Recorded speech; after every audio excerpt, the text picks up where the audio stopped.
இன்றைக்கி நம்ம செரீன் வீட்டு சாப்பாடில் மண்பானையில் பிரியாணி பண்ண போகிறோம். மண்சட்டி வச்சு நம்ம தாளிக்கிறதுக்கு தேவையான எண்ணெய் ஊற்றிக்கலாம். தாளிக்கிறதுக்கு 2 துண்டு பட்டை, 2 ஏலக்காய், 3 கிராம்பு சேர்த்துக்கலாம். பட்டை கிராம்பு பொரிஞ்சதுமே 2 வெங்காயம்,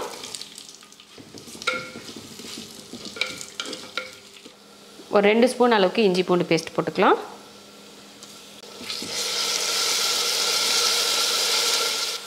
அடுத்ததாக 2 தக்காளி, 2 பச்சை மிளகாய், மிளகாத்தூள் 1/2 ஸ்பூன், கூடவே மல்லித்தூள் 1/2 ஸ்பூன், அடுத்து கரம் மசாலா ஒரு 1/4 ஸ்பூன் அளவுக்கு சேர்த்துக்கோங்க. நல்லா வதக்கிட்டு கூடவே சிக்கன் பார்த்திங்கன்னா ஒரு 1/2 கிலோ சிக்கன் சேர்த்துடலாம். அடுத்து உப்பு, அடுத்து ஒரு 2 ஸ்பூன் அளவுக்கு தயிர் சேர்த்துடலாம். சேர்த்து எல்லாத்தையும் கலந்து விடுவோம். மூடி வச்சு நல்லா வதங்கட்டும். சிக்கன் நல்லா வதங்கிருச்சு. நல்லா வதங்கி எண்ணெய் பிரிஞ்சு வர ஆரம்பிச்சிருச்சு. இந்த டைமில் புதினா மல்லித்தலை சேர்த்துடலாம். கூடவே ஊற வச்ச அரிசியவும் சேர்த்துலாம். நான் சீரக சம்பா அரிசி ஒரு படி எடுத்திருக்கேன், அதில் சேர்த்துக்கிறேன். ஒரு படினா 400 கிராம் அரிசி போட்டுட்டு கலந்து விட்டுடலாம்.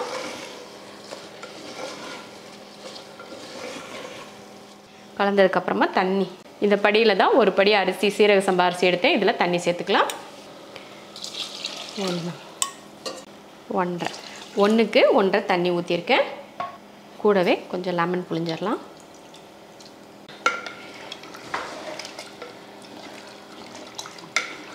நல்லா கலந்து விட்டுடலாம். இந்த டைமில் உப்பு சரி பார்த்து உப்பு சேர்த்துக்கலாம்.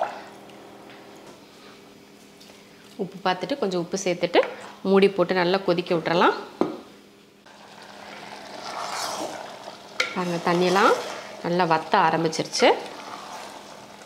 அவ்வளோதான். இப்போ நம்ம தம் போட்டுடலாம். அடுப்பை சிம்மில் வச்சிடணும், ஃபுல் சிம்மில்.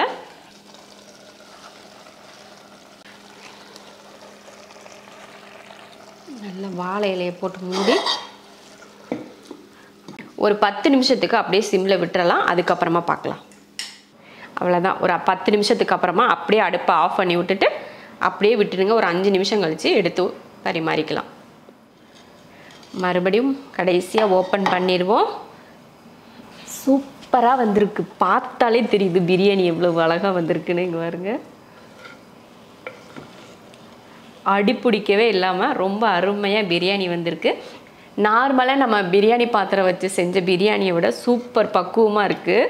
அருமையான ஒரு பிரியாணி சூப்பராக ரெடி ஆயிடுச்சு. இதே போல் மண் சட்டியில் நீங்கள் பிரியாணி செய்யணும்னு ஆசைப்பட்டீங்கன்னா இதே மெத்தடில் இதே பக்குவத்தில் செஞ்சு பாருங்கள். சூப்பராக இருக்கும்.